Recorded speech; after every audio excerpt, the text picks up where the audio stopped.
आज हम लोग कृषि के बारे में जानेंगे कि भारत में कौन सी कृषि है, कितना क्षेत्रफल है, कौन कौन सा खेती होती है, इसकी प्रमुख कृषि क्या है और कौन सी कृषि के लिए क्या क्या आपका क्रांतियाँ हुई, इस सब के बारे में जानेंगे। तो आज हम लोग टोटल कृषि के बारे में जानते हैं। तो सबसे पहले भारत में कृषि जो है, भारत को एक कृषि प्रधान देश कहा जाता है। भारत को कैसा, एक कृषि प्रधान देश कहा जाता है क्योंकि यहाँ सबसे ज़्यादा कृषि पर लोग निर्भर रहते हैं। क्योंकि यहाँ की लगभग 55% जनसंख्या, यानी 55% जो जनसंख्या है आपको क्या है, प्रत्यक्ष रूप से कृषि पर निर्भर करती है। प्रत्यक्ष यानी डायरेक्ट रूप से किस पे, कृषि पर निर्भर करती है। ये आपको बहुत सालों से देखा जा रहा है। जैसे कि 1951 में कृषि की भागीदारी जो देखी गई थी जीडीपी में, जीडीपी कहने का मतलब क्या होता है, ग्रॉस डोमेस्टिक प्रोडक्ट, तो उसमें 52% था। फिर 19 से 20 के बीच देखा गया तो कृषि की भागीदारी कितना, 17.8% थी। कितना, 17.8% थी, है ना। फिर 2020-21 में कृषि की भागीदारी जो देखी गई उसमें जीडीपी जो था, जीडीपी में कितना था, 19.9%, है ना। तो राष्ट्रीय आय की गणना के लिए, जो केंद्रीय सांख्यिकी विभाग होता है, सीएसओ होता है, उसके द्वारा भारतीय अर्थव्यवस्था को कितने वर्गों में, 3 वर्गों में, 3 क्षेत्रों में आकलन किया। कौन कौन, तो प्राथमिक क्षेत्र, द्वितीयक क्षेत्र और तृतीयक क्षेत्र।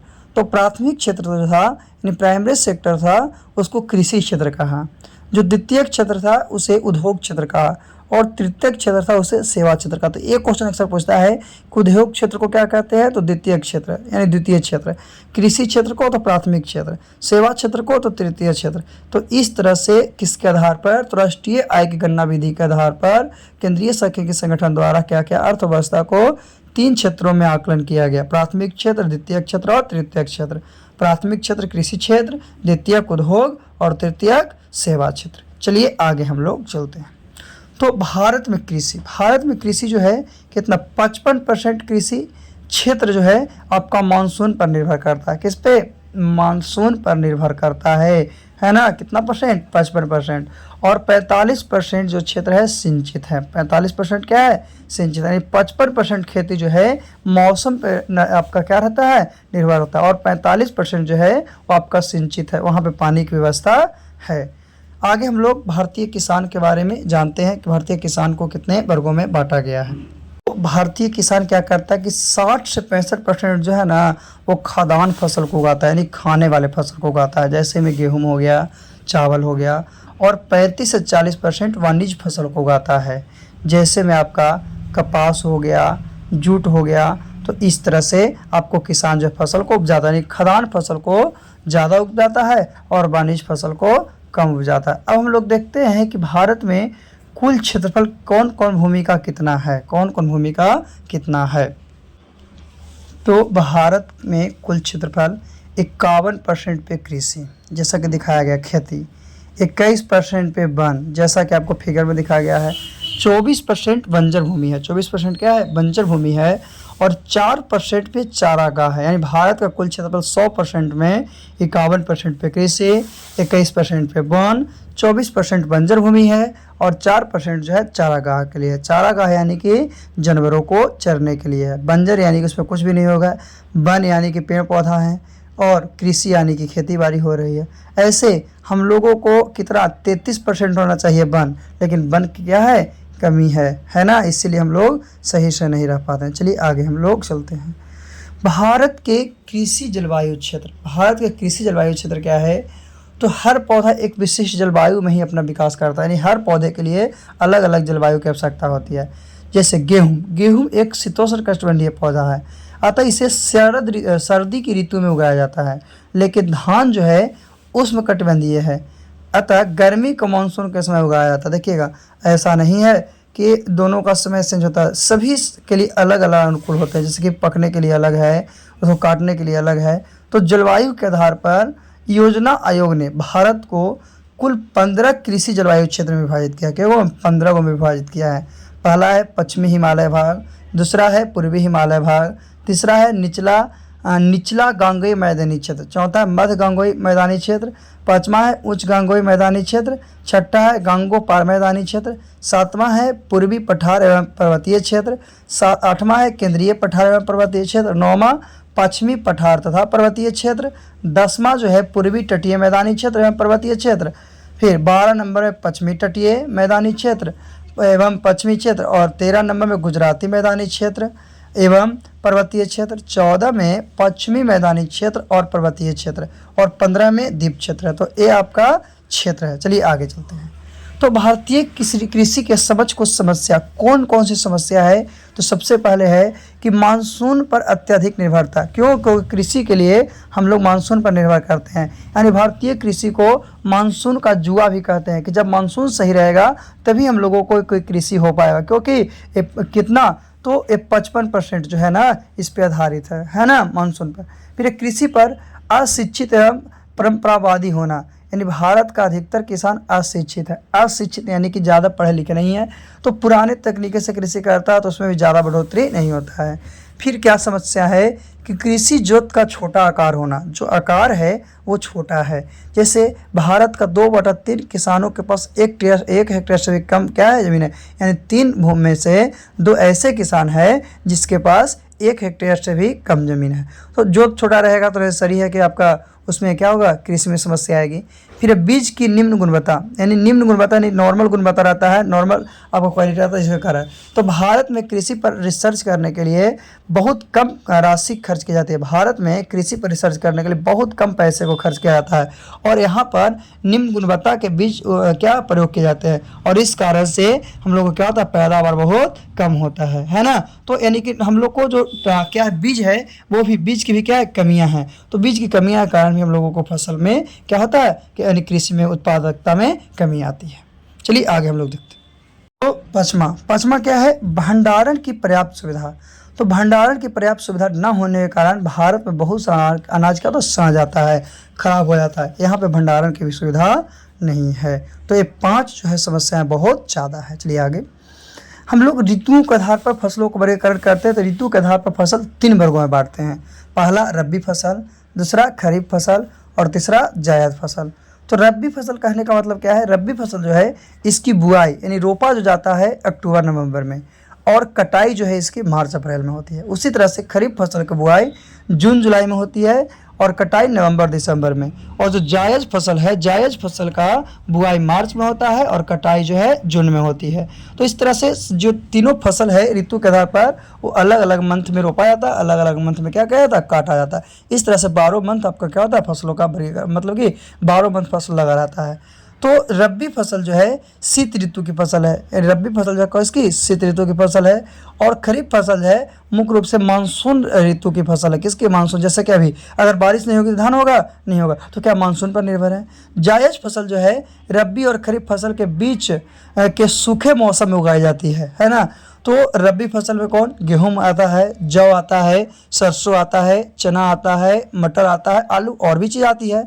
और खरीफ फसल में धान आ गया, बाजरा आ गया, कपास आ गया, जूट आ गया, गन्ना आ गया, मक्का आ गया और उड़द आ गया। फिर जो जायद फसल है, जायद फसल में आपका तरबूज आ गया, खरबूजा आ गया, ककड़ी आ गया, खीरा आ गया। तो ये है। चलिए अब हम लोग आगे जानते हैं। तो कृषि के प्रकार, कृषि के निम्न प्रकार है, जिसमें पहला आपका फसल चक्र।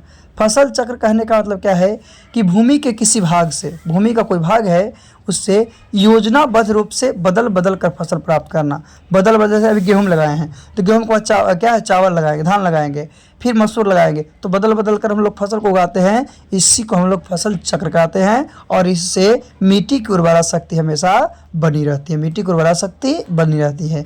फिर है अनुबंध कृषि। अनुबंध कृषि यानी कि कॉन्ट्रैक्ट फार्मिंग। तो कॉन्ट्रैक्ट फार्मिंग खेती करने का एक ऐसी प्रक्रिया है जिसमें किसान और कॉन्ट्रैक्टर के बीच एक कॉन्ट्रैक्ट साइन होता है। और इस कॉन्ट्रैक्ट फार्मिंग में कॉन्ट्रैक्टर किसान की ज़मीन का उपयोग फसल की पूर्व निर्धारित कीमत पर अपने अनुकूल खेती करने के लिए करता है। जैसे कि अगर हम लोग को खेती करना है तो किसी को पहले ही बोले बाबू हम इतना आपसे पैसा लेंगे, हाँ कॉन्ट्रैक्ट हो जाएगा, उसके बाद उसमें किसान क्या करेगा, खेती करेगा। उस प्रकार की खेती को हम लोग अनुबंध कृषि के नाम से जानते हैं। फिर कार्बनिक कृषि। तो कार्बनिक खेती उसे कहा जाता है जो खेती बिना क्या है कि रासायनिक खाद और कीटनाशकों के बिना की जाती है, जिसमें कोई प्रकार का रासायनिक खाद या कोई प्रकार का दवा नहीं डालेंगे, उसमें सिर्फ जैविक खाद का प्रयोग करेंगे। जैसे शरीर से जो कूड़ा कचरा जो घर से जो कूड़ा कचरा निकलता है या जानवरों के मल मूत्र से जो है ना, उससे जो निकलता है उसका उपयोग करेंगे। तो क्या है, उस प्रकार में खेत में हम लोग क्या रासायनिक खाद का प्रयोग तो नहीं कर रहे हैं, है ना, कीटनाशक दवा का भी प्रयोग नहीं कर रहे हैं। तो एक कार्बनिक कृषि होती है। चलिए आगे हम लोग देखते हैं कि झूम कृषि क्या है। झूम कृषि क्या है, तो यह कृषि प्रायः जो है आपका पूर्वोत्तर राज्यों में की जाती है। कहाँ, पूर्वोत्तर राज्यों में की जाती है, जिसमें पहले पेड़ पौधे को काट दिया जाता है। पहले क्या करते हैं, पेड़ पौधे को काट देते हैं और वहाँ पर कृषि के, पेड़ पौधा काट दिया और वहाँ पर कृषि किया जाता है। और जब वहाँ की मिट्टी की उर्वरा शक्ति खत्म हो गई, तब आगे पेड़ पौधे को काट कर उन पर कृषि की जाती है। यानी कि पेड़ पौधे को काट कर उस पर क्या खेती किया जाता है। अगर उर्वरा शक्ति खत्म हो गया तो उसको पुनः उपयोग नहीं करेगा, फिर से आगे के पेड़ पौधे को काट कर उस पर खेती करेगा। इस प्रकार की कृषि को हम लोग झूम कृषि या स्थानांतरित कृषि भी कहते हैं। एक स्थान से दूसरे स्थान पर जाता है, इसीलिए स्थानांतरित कृषि भी कहते हैं। फिर है सीढ़ीनुमा कृषि। तो सीढ़ीदार खेत पर्वतीय या पहाड़ी प्रदेशों की ढलवा भूमि पर कृषि के उद्देश्य से विकसित क्षेत्रों को कहते हैं। जैसे ढलवा भूमि पर ढलाव है, सीढ़ीदार है, पर्वतीय है, तो ये सब जो है इन प्रदेशों में पहाड़ों पर ढलान पर सीढ़ियों के आकार के छोटे छोटे खेत, सीढ़ी के आकार के छोटा छोटा खेत बनाया जाता है ना, और उसी को विकसित किया जाता है। तो मृदा अपरदन और बारिश को बहने से क्या करता है, रोकने में सहायक होता है। तो इस प्रकार से जो खेती की जाती है, उस प्रकार की खेती को हम लोग क्या कहते हैं, सीढ़ीनुमा कहते हैं। सीढ़ीनुमा खेती में क्या है कि सीढ़ी के आकार का छोटे छोटे क्षेत्र को विकसित करके उसमें पानी को, बारिश को रोकने का या क्या है, पानी बहने से रोकने के लिए प्रयास किया जाता है और उस प्रकार की खेती किया जाता है, तो उसको सीढ़ीनुमा खेती कहते हैं। चलिए आगे चलते हैं। आगे है विभिन्न कृषि क्रांति, यानी कृषि के लिए बहुत सी क्रांति है, जिसमें एक आपका हरित क्रांति। तो हरित क्रांति क्या हुआ था, कृषि उत्पादकता को बढ़ाने के लिए लागू किया गया था। किसके लिए, कृषि की उत्पादकता को बढ़ाने के लिए लागू किया गया था। और इसके तहत अनाज उगाने के लिए प्रयुक्त पारंपरिक बीजों का स्थान पर उत्तम किस्म के बीजों का प्रयोग किया गया था, जिसको हाइब्रिड कहते थे। क्या कहते थे, हाइब्रिड कहते थे। ये आपका 1960 के दशक में, यानी 1965 में यूएसए और मेक्सिको के मिलने के बाद हुआ था। और हरित क्रांति के जनक जो है नॉर्मन बोरलॉन्ग को कहा जाता है। और शांति के क्षेत्र में नोबेल पुरस्कार भी इनको मिल चुका है। शांति के क्षेत्र में इनको नोबेल पुरस्कार मिला है। तो हरित क्रांति 1960 के दशक में प्रारंभ हुई थी, कितना, 1965 ईस्वी में, है ना। फिर है भारतीय हरित क्रांति। भारतीय हरित क्रांति क्या है, तो हरित क्रांति के जनक जो थे, भारतीय जो हरित क्रांति थे, उसके जनक एम.एस. स्वामीनाथन थे। एम.एस. स्वामीनाथन थे, है ना। और भारत में हरित क्रांति की शुरुआत 1966-67 में हुआ था। कितना, 1966-67 में हुआ था। भारत में कब, 1966-67 में हुआ था, है ना। आगे, हरित क्रांति का सबसे अधिक प्रभाव किस पे, तो गेहूं और चावल की कृषि पे पड़ा था। किस पे, गेहूं और चावल की कृषि पे पड़ा था। और हरित क्रांति के बाद भारत में चावल उत्पादन कितना, 3 गुना बढ़ गया था और गेहूं उत्पादन 5 गुना। जब हरित क्रांति लागू किया गया तो भारत में चावल कितना गुना, 3 गुना बढ़ गया। जितना पहले होता था उससे 3 गुना। और गेहूं का उत्पादकता में कितना, 5 गुना बढ़ोतरी हो गई। तो चलिए और भी हम लोग देखते हैं कौन कौन सी क्रांति हुई थी। तो हरित क्रांति किसके लिए, खाद्यान्न फसल के लिए। श्वेत क्रांति दूध उत्पादन के लिए। पीली क्रांति तिलहन उत्पादन के लिए, तिलहन, है ना, तिल वाले। भूरी क्रांति उर्वरक उत्पादन के लिए। नीली क्रांति मत्स्य उत्पादन के लिए। लाल क्रांति टमाटर या मांस उत्पादन के लिए। गुलाबी क्रांति झींगा मछली उत्पादन के लिए। बादामी क्रांति मसाला उत्पादन के लिए। सुनहरी क्रांति जो है फल उत्पादन के लिए। रजत क्रांति अंडा उत्पादन के लिए। काली क्रांति पेट्रोलियम उत्पादन के लिए। और गोल्ड क्रांति आलू उत्पादन के लिए किया गया था। यानी बहुत से उत्पादन किया गया और अलग अलग चीज़ के लिए किया गया। और फिर एक था इंद्रधनुषी क्रांति। तो इसमें हरित, पीली, नीली, लाल, गुलाबी, भूरी, धूसर और अन्य सभी क्रांतियों को लेकर चलने का लक्ष्य था। इंद्रधनुष में यानी कि 7 कलर होता है ना, है, तो इस 7 कलर को कम से कम लेकर चलने का क्या था इसमें, यानी 7 कलर को लेकर चलने का इसमें लक्ष्य था। इसीलिए इसको हम लोग क्या कहें, इंद्रधनुष क्रांति कहें, इंद्रधनुषी क्रांति कहें। तो हरित हो गया, पीली हो गया, नीली 3 हो गया, लाल 4, गुलाबी 5, भूरी 6, धूसर 7, है ना। तो इस तरह से 7 को था आपका इसमें कलर। तो 7 प्रकार की क्रांति को लिया गया था और इसका लक्ष्य था सभी क्रांति को साथ में लेकर चलना। तो इस तरह से आप लोग क्रांति को याद रखिएगा कि कौन सा क्रांति जो है किस फसल के लिए हुआ था, कौन सा क्रांति किस फसल के लिए हुआ था, है ना। जैसे आपको दूध उत्पादन के लिए श्वेत क्रांति कन्फर्म याद रखिएगा, पेट्रोल के लिए काली क्रांति, है ना, अंडा उत्पादन के लिए रजत क्रांति, फसल के लिए आपका फल के लिए सुनहरी क्रांति, है ना, उर्वरक के लिए भूरी क्रांति, मत्स्य के लिए नीली क्रांति। इस तरह से याद रखना। चलिए अब हम लोग आगे चलते हैं प्रमुख फसल के बारे में। तो भारत की प्रमुख फसल क्या है, चावल। तो चावल जो है भारत की मुख्य खाद्यान्न फसल, यानी सबसे ज़्यादा भारत में चावल का ही उत्पादन किया जाता है। और भारत विश्व का 21.7% चावल उत्पादन करता है। भारत जो है ना पूरे वर्ल्ड का कितना 21.7% चावल का उत्पादन करता है। और भारत में कहाँ सबसे ज़्यादा पश्चिम बंगाल में, और विश्व में सबसे ज़्यादा कहाँ में, चीन में। विश्व में सबसे ज़्यादा चीन में, भारत में सबसे ज़्यादा पश्चिम बंगाल में। केंद्रीय चावल अनुसंधान केंद्र कहाँ में, कटक में है। कटक में जो है केंद्रीय चावल अनुसंधान केंद्र है। फिर गेहूं की बात करते हैं तो विश्व में गेहूं उत्पादन में चीन के बाद दूसरा स्थान भारत का है। भारत का दूसरा स्थान गेहूं उत्पादन में विश्व में देखते हैं तो चीन के बाद कौन, भारत है। और भारत विश्व के लगभग 12% गेहूं का उत्पादन करता है। भारत जो है विश्व का कितना परसेंट, 12% गेहूं का उत्पादन करता है। यानी भारत में उत्तर प्रदेश में, भारत में सबसे ज़्यादा कहाँ में, उत्तर प्रदेश में। और विश्व में कहाँ में, चीन में। यानी चावल में विश्व में अगर देखेंगे तो सबसे पहले चीन में आएगा और दूसरे नंबर पे पश्चिम बंगाल, भारत में पश्चिम बंगाल में, क्योंकि भारत के बारे में हम लोग जान रहे हैं।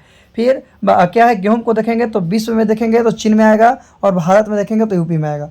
और प्रति हेक्टेयर उत्पादन में पंजाब का स्थान प्रथम रहता है। जो भारत है, भारत में यूपी का जो पंजाब है उसमें सबसे पहला स्थान आपका रहता है पंजाब का, यूपी में। चलिए आगे। फिर है भारत की प्रमुख फसलें में उत्तर प्रदेश का पहला स्थान क्या होगा, उत्तर प्रदेश में पहला स्थान सबसे ज़्यादा गेहूं होता है। गेहूं के बाद गन्ना, गन्ना के बाद आलू, और आलू के बाद मसूर, आलू के बाद क्या होता है, मसूर होता है। फिर राजस्थान है, राजस्थान का पहला स्थान क्या है, सबसे ज़्यादा वहाँ बाजरा होता है, और बाजरा के बाद सरसों होता है। बाजरा के बाद क्या होता है, सरसों होता है। फिर रबड़ की बात करते हैं तो रबड़ जो है थाईलैंड और केरल में, रबड़ थाईलैंड में होता है, केरल में। गन्ना ब्राज़ील और उत्तर प्रदेश में। चाय जो है चीन और असम में। सोयाबीन अमेरिका और मध्य प्रदेश में। कॉफ़ी जो है आपका ब्राज़ील और कर्नाटक में। दाल जो है भारत और मध्य प्रदेश में, भारत और मध्य प्रदेश में। यानी दाल सबसे ज़्यादा आपका ही भारत में ही होता है ना। तो ये हम लोग देखें आज के वीडियो में। चलिए, ये था भारत की प्रमुख जो कृषि पर, यानी कौन कौन सा कृषि यहाँ होता है, कौन प्रमुख फसल है, कौन कितने प्रकार के फसल है, इसके बारे में जाने हैं, है ना। चलिए आज के लिए इतना ही काफ़ी। फिर से हम लोग अगले दिन किसी न किसी वीडियो में मिलते हैं।